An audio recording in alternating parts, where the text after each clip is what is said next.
Hello dear student, আমি আজকের ক্লাসে তোমাদের সামনে অ্যাট, ওয়ান, ইন এই তিনটি প্রিপোজিশনের ব্যবহার খুব সহজেই তুলে ধরার চেষ্টা করছি। অর্থাৎ আজকের ক্লাসটি তোমাদের সামনে অতি গুরুত্বপূর্ণ হতে চলেছে। আমরা দেখতে পাচ্ছি বোর্ডে লিখে রেখেছি অ্যাট, ইন, ওয়ান এই তিনটি প্রিপোজিশন, যে প্রিপোজিশন তিনটি অত্যন্ত গুরুত্বপূর্ণ এবং এই প্রিপোজিশনগুলি কোথায় কখন কিভাবে বসে সেই জন্য আমরা সেখানে লিখে দিয়েছি। পাশে একটা প্রোফর্মা করেছি, সেই প্রোফর্মার সাহায্যে এই প্রিপোজিশনের ব্যবহার বিধি তোমাদের সামনে সাবলীল ভাষায় তুলে ধরার চেষ্টা করছি। আশা করছি তোমাদের খুব কাজে আসবে। আমরা প্রথমেই দেখতে পাচ্ছি অ্যাট, এটি একটি প্রিপোজিশন। এই প্রিপোজিশনটি মূলত টাইম বা সময়ের পূর্বে বসে।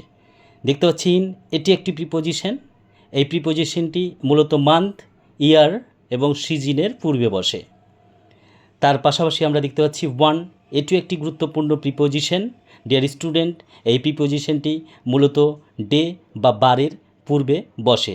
আমরা একদিকে বাংলায় লিখে দিয়েছি কোথায় কখন কিভাবে কোন প্রিপোজিশনটার ব্যবহার করব এবং পাশেই যে প্রোফর্মার দিয়েছি, এবার সেই প্রোফর্মার মাধ্যমে তোমাদের কাছে অ্যাট, ইন, ওয়ান এই তিনটি প্রিপোজিশনের ব্যবহার দেখাচ্ছি।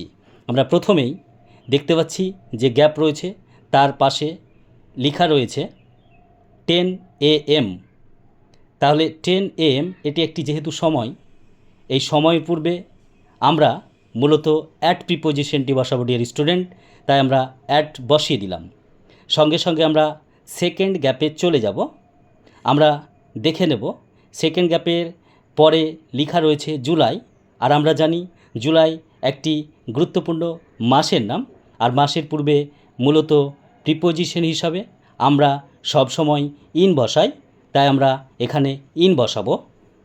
এরপরে আমরা চলে যাব থার্ড গ্যাপে। থার্ড গ্যাপে মূলত লেখা রয়েছে 1995, অর্থাৎ 1995 এটি হচ্ছে একটি সাল, আর আমরা সকলেই জানি সালের পূর্বে মূলত ইন এই প্রিপোজিশনটি ব্যবহার করা হয়, তাই আমরা এখানে ইন লিখে দিব। তারপরে আমরা চলে যাব চতুর্থ গ্যাপের দিকে। চতুর্থ গ্যাপ যেখানে রয়েছে সেই গ্যাপের পরেই সামার লেখা রয়েছে, এবং সামার হচ্ছে একটি গুরুত্বপূর্ণ সিজন, তাই আমরা এই মর্মে সিজনের পূর্বে যে প্রিপোজিশনটি বসাবো সেইটি ইন, অর্থাৎ আমরা এখানে ইন বসিয়ে দিব। তারপরে ডিয়ার স্টুডেন্ট, আমরা সব শেষে যে গ্যাপটি প্রোফর্মায় দেখতে পাচ্ছি সেই গ্যাপটি হচ্ছে মূলত একটি বার বা ডের পূর্বে। তাহলে আমরা ফ্রাইডেকে যেহেতু একটি বার বা ডে হিসেবে জানি, তাই আমরা এখানে যে প্রিপোজিশনটির ব্যবহার করব সেইটি ওয়ান। অর্থাৎ আমরা আজকে খুব সহজভাবে এই তিনটি প্রিপোজিশনের ব্যবহার শিখলাম। আমরা পরবর্তী ভিডিও নিয়ে আপনাদের সামনে আসব। সকলে ভালো থাকবেন, ধন্যবাদ।